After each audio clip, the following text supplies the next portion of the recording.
কোরআনুল কারীমের মধ্যে আছে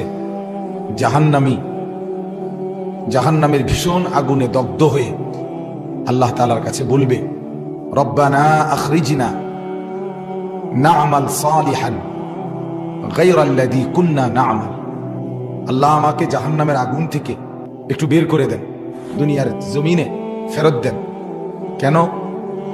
যদি এবার একটু সুযোগ দেন তাহলে আমি যে আমলগুলো করি নাই সেই সবগুলো নেক আমল এবার গেলে করব।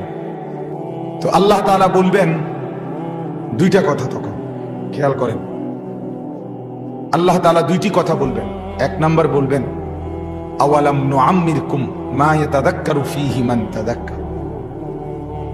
আমার বান্দা শুনো, আমি আল্লাহ তাআলা তোমাকে ওই পরিমাণ হায়াত দিছি যতটুকু হায়াত পেলে তুমি উপদেশ গ্রহণ করতে পারতা, ইবাদত আমল করতে পারতা, ওই পরিমাণ সময় আমি আল্লাহ ওই পরিমাণ হায়াত তোমাকে দিয়েছি। যাকে আমি হায়াত দেই নাই তাকে আমি জাহান্নামও দেই। অর্থাৎ কোন নাবালেগ অপ্রাপ্ত বয়স্ককে আল্লাহ তাআলা জাহান্নাম দিবে না। যিনি বালেগ হয়েছেন, অর্থাৎ যেদিন থেকে গোসল ফরজ হয়েছে ওই মিনিট থেকে এরপরে যে যদ্দুর হায়াত পাইছি আমরা, এবার 10 বছর পান আর 100 বছর পান, ওই হায়াতের ওই সময়টুকুর হিসাব আল্লাহ তাআলার কাছে দিতে হবে। এবং ওই সময়ের নাফরমানির জন্য জাহান্নামের আযাব ভোগ করতে হবে। এই জন্য এটাই আল্লাহ বলবেন যে আমি তোমাকে অতটুকু হায়াত দিছি যতটুকু দ্বারা আমল করা যেত। কেন করলাম? দুনিয়ার এত কিছু করতে পারলাম, হাসি কান্না, আনন্দ বেদনা, উল্লাস ফুর্তি, ঘুম, আহার নিদ্রা, মেহমানদারি, আপ্যায়ন, এক জায়গা থেকে আরেক জায়গায় যাওয়া, দেশ বিদেশ উপার্জন, এত কিছু করতে পারলাম, সিজদা কেন করতে পারলাম? দুনিয়ার এত কিছু বুঝে নিতে পারলাম, আমার কোরআন কেন বুঝে নিতে পারলাম? আমার জিকির কেন সময় হলো?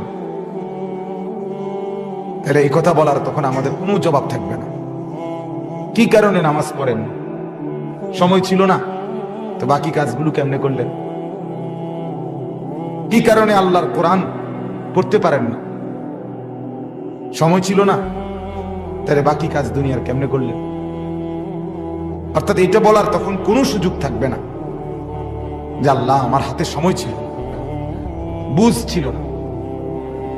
তো আল্লাহ তাআলা বলেন, এক নাম্বার হলো আমি তোমাকে উপযুক্ত সময় দিছি আমল করার মতো। এশার নামাজের ওয়াক্ত হয়েছে, মনে করেন 6:45 বাজে, ধরেন কথার কথা, এশার নামাজ পড়ার সুযোগ দিছি সারা রাত, তুমি এরপরও পড়তে পারলা না, এরপরও পারলা না। ফজরের নামাজের পরে কাজে নামছো, তাইলে জোহরের নামাজের আজান দেওয়াইছি 1টা বাজে, তাইলে এত লম্বা সময়, প্রায় 7 ঘন্টা পরে, এরপরও সময় হলো না। কেন হলো? আল্লাহ তাআলা বলেন, আমি তোমাকে উপযুক্ত হায়াত দিয়েছি, সময় দিয়েছি। 2, যেটা বলতেছিলাম, ওয়াজাআকুমুন নাযীর, আল্লাহ তাআলা বলেন আমার পক্ষ থেকে তোমাদের কাছে, তোমার কাছে আমার পক্ষ থেকে আমার ভয় প্রদর্শনকারী বান্দা এসেছিল। কখনো ইমাম, কখনো আলেম, কখনো ওয়াইজ, কখনো বক্তা, পীর, বুজুর্গ, আউলিয়া, মুহাদ্দিসিন, মুফাসসিরিন, বহুভাবে আমি আল্লাহ আমার ভয়, আখিরাত, পরকাল, কবর, হাসর, জান্নাত জাহান্নামের কথা শোনাবার মতো উপযুক্ত লোক আমি তোমার কাছে পাঠাইছি। আপনারা বলেন, এই এখানে যে কয়জন শুনতেছেন মনোযোগ দিয়ে, আপনি বলেন নতুন করে বলার মতো ইসলামের একটা বিধান কি আমি কইতাম কম, যেটা আপনি শুনেন নাই? কথা বলেন না, কি বলতাম? কিছুই নতুন বলবো কি? সবই আলহামদুলিল্লাহ আপনার কানে লক্ষবার পৌঁছে। 5 ওয়াক্ত নামাজ কয়বার কানে ঢুকছে? সুদ খাওয়া যাবে না, ঘুষ খাওয়া যাবে না, মিথ্যা বলা যাবে না, চুরি করা যাবে না, জিনা করা যাবে না, বেবিচার করা যাবে না, গান বাদ্য, নাচ গান, নাটক, সিনেমা, হ্যাঁ, অশ্লীলতা, বেহায়াপনা, মদ, জুয়া, এগুলো করা যাবে না। এই কথাগুলো আজকেই প্রথম এখন শুনছেন এমন? তাই অসংখ্যবার শুনছেন, অসংখ্য। আল্লাহ তাআলা এটাই বলবেন, জাআকুমুন নাযীর, আমি আল্লাহ তাআলার পক্ষ থেকে তোমাদের কাছে ভয় প্রদর্শনকারী বান্দা পৌঁছাইছি, আমার কথা পৌঁছাইছি। কোরআনে আছে জাহান্নামীকে ফেরেশতা বলবে, আলাম ইয়াতিকুম নাযীর, হে নাফরমান, জাহান্নামে এরকম চিৎকার করো কেন? তোমার কাছে কি কেউ কোনোদিন ভয় প্রদর্শনকারী কোনো বান্দা আখিরাতের কথা, জাহান্নামের ভয় দেখায় নাই? কেউ বলে নাই?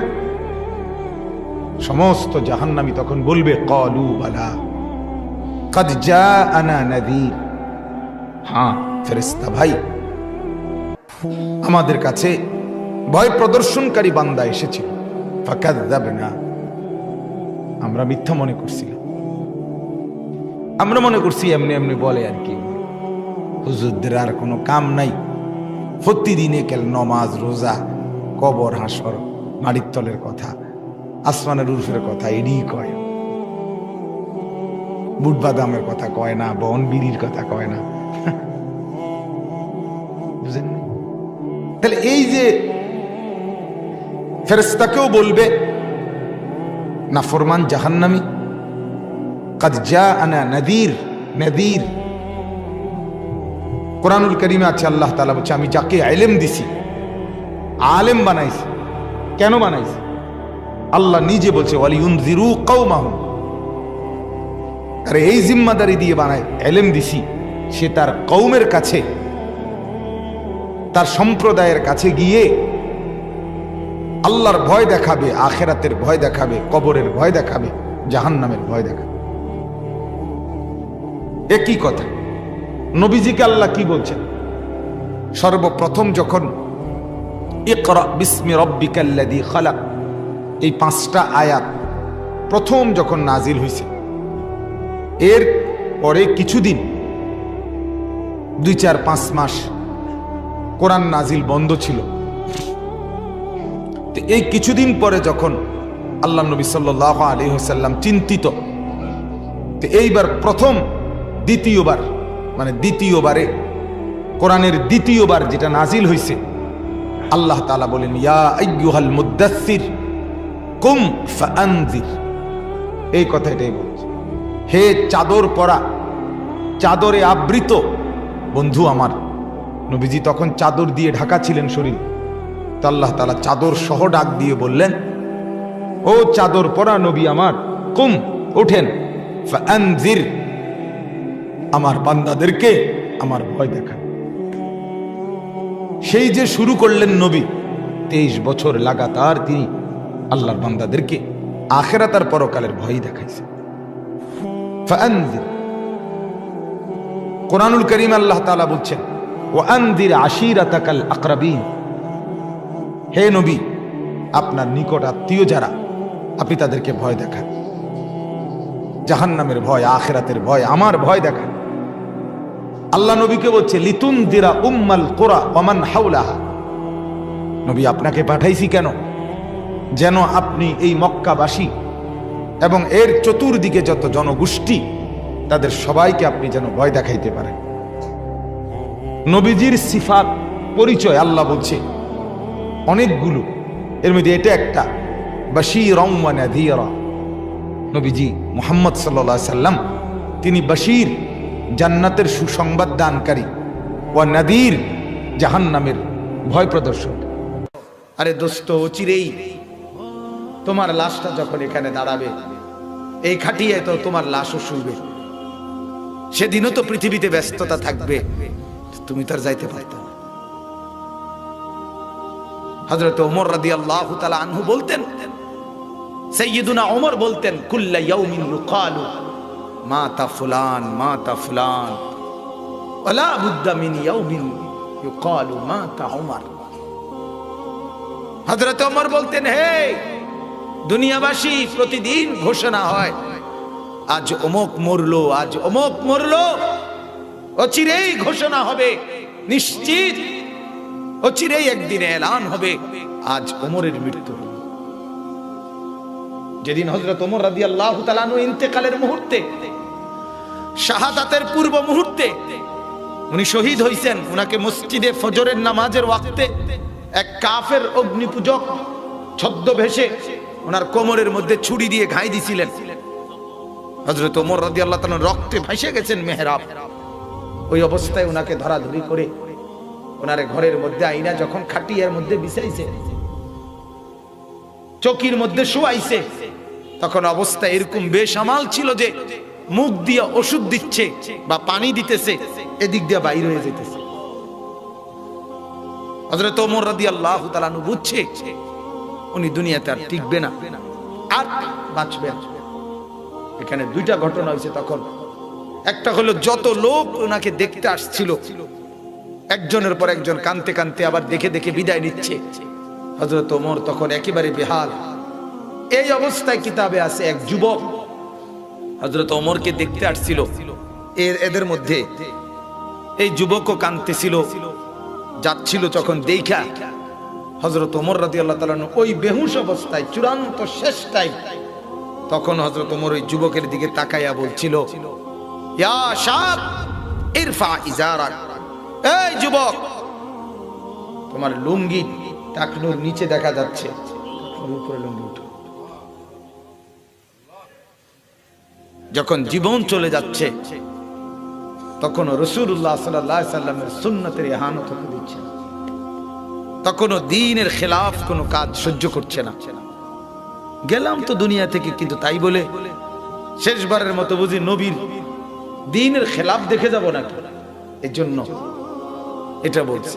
আর যখন উনি বুঝছেন চূড়ান্ত এখন আর টিকবে না, তখন উনি ওনার ছেলে আব্দুল্লাহ ইবনে ওমর রাদিয়াল্লাহু তাআলা আনহুমা, আব্দুল্লাহ ওমরের ছেলে, হযরত ওমর তাকে বললেন, বাবা তুমি আমাকে এই চৌকি থেকে নামায় দাও, চৌকি থেকে মাটিতে রাখো আমার শরীরটা, দা খাদ্দি আলাল আরদ, এই বাপ আমার গাল এই মাটির সাথে লাগাও, যেন মাটির সাথে পড়ে থাকা অবস্থায় আমার মালিকের একটু দয়া হয়, আমার মাওলা যেন আমারে মাফ করে দেয়। আসা রাব্বি আন ইয়ারহামানি, আমি চাই মৃত্যুর পূর্বে আমার এই জীর্ণ শীর্ণ অবস্থা দেখে যে আমি মাটিতে পড়ে আছি, আল্লাহর যেন একটু দয়া হয়, আল্লাহ যেন আমাকে একটু মাফ করে দেয়। হ্যাঁ, হযরত আব্দুল্লাহ ইবনে আব্বাস রাদিয়াল্লাহু তাআলা আনহুমা বলছিলেন, ওমর আপনি খলিফাতুল মুসলিমিন, আপনি 10.5 বছরের বাদশা, আমরা আপনার উপরে রাজি, আপনার কৃতিত্বের কোনো অভাব নাই, আপনার নেকির কোনো অভাব নাই, আপনার ভালো কাজের কোনো অভাব নাই, কেন আপনি এই পেরেশানি করছেন? হযরত ওমর তখন বলছে, আব্দুল্লাহ ইবনে আব্বাস আল্লাহর কসম, আমি প্রতিদানও চাই না, আমি শাস্তিও চাই না, আমি শুধু এতটুকু চাই আল্লাহ যেন বলে দেয়, যা তোরে ছেড়ে দিলাম। এদুর হইলে এদুর হইলে আমার বাপ। অতএব ফিকির নিয়ে বসা, কি নিয়ে বসা বলে? কলিজা মাপবেন, কলিজা মাপবেন।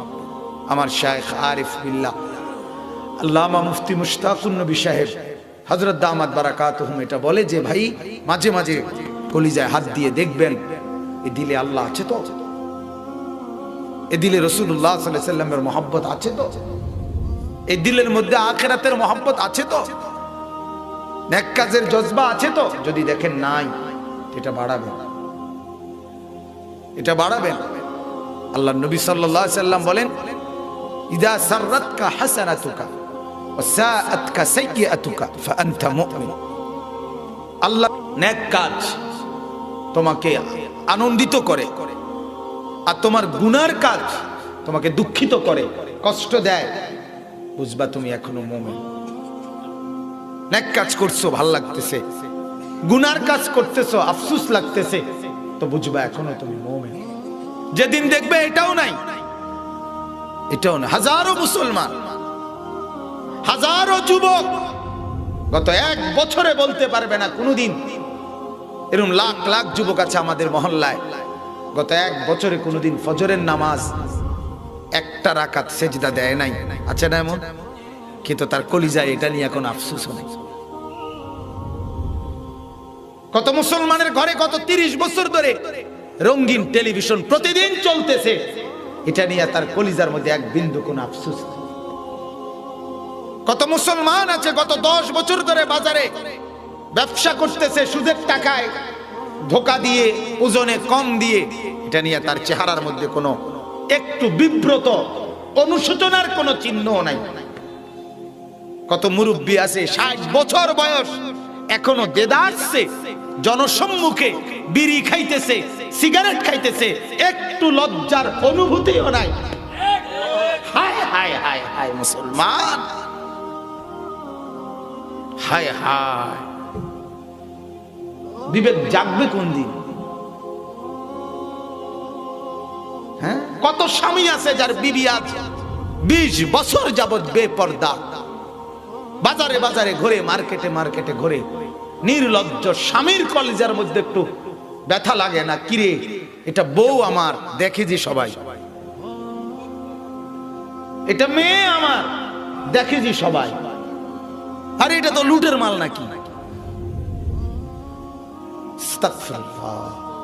মুসলমান সব মনে রাখবেন, গুনার কথা বলার পর যদি কলিজাতে অনুভূতি না আসে, কলিজা মরে গেছে। ওয়ালা তাকুনু কাল্লাযীনা নাসুল্লাহ ফাআনসাহুম আনফুসাহুম।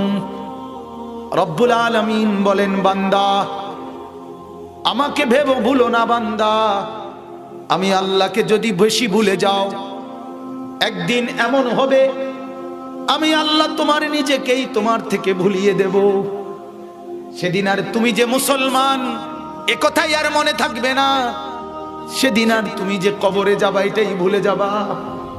তোমার যে আখিরাত আছে, তোমার যে হাসরের মাঠ আছে, এটাই আর কোনোদিন মনে আসবে না। এমন শাস্তি দেব, এটা সবচেয়ে বড় শাস্তি। ফাআনসাহুম আনফুসাহুম। আমার হযরত বলে যে দুনিয়াতে মানুষ রাগ করতে গেলে বলে, এমন ফিডা ফিডুম তোর বাপের নাম ভুলাই দেব, বলে কি না? এমন ফিডা ফিডুম তোর বাপের নাম ভুলে যাবি। তো আল্লাহ তাআলা বলেন, নাফরমান আমাকে বলছো, সেজদা দিতে ভাল লাগে না? না, এমন শাস্তি দেব তুই তোর নিজের নাম ভুলে যাবি, তুই যে মুসলমান এটা ভুলে যাবি। একদিন তুই ভুলেই যাবি তুই যে মরবি, মরবি। নুওয়াল্লিহি মা তাওয়াল্লা ওয়া নুসলিহি জাহান্নাম। আমি তোর উল্টো পথেই, তোর নাফরমানির পথেই পথে তোরে আমি একদিন জাহান্নামে ফেলব। এজন্য আমি আপনাদের কাছে শুধু আমার বয়ানের জন্য, যেহেতু আমি মাগরিবের পরেই বসছি, আরো ওলামায়ে কেরাম কথা বলবেন, এই জন্য এই আশায় বলছি, প্রত্যেকে ওলামায়ে কেরামের বয়ান কলিজার দরদ নিয়া, নিজের ফিকির নিয়া শুনবেন। বলেন ইনশাআল্লাহ, বলেন ইনশাআল্লাহ। জুম্মার নামাজের বয়ান পুরা 2 চোখ খোলা রাইখা ইমাম সাহেবের দিকে তাকায়া, খতিবের দিকে, তারপরে বয়ান শুনবেন। তারপর পুরা চেহারা ছাইয়া থাকবে, দেখবেন তাইলে জবানের কানে আওয়াজ শুনবেন যেগুলো, এগুলোর বরকত পাবেন, আর এই নজরের বরকত পাবেন। নজরের বরকত, নজরে কি? নজরে জিন্দেগি বদলা। আল্লাহ ওয়ালার নজর পড়লে, হক্কানি রব্বানি উলামায়ে কেরামের নজর পড়লে ওই মানুষ দিনদার হয়ে যায়। এটা অনেক বড় ফায়দা, নজর অনেক বড় ফায়দা।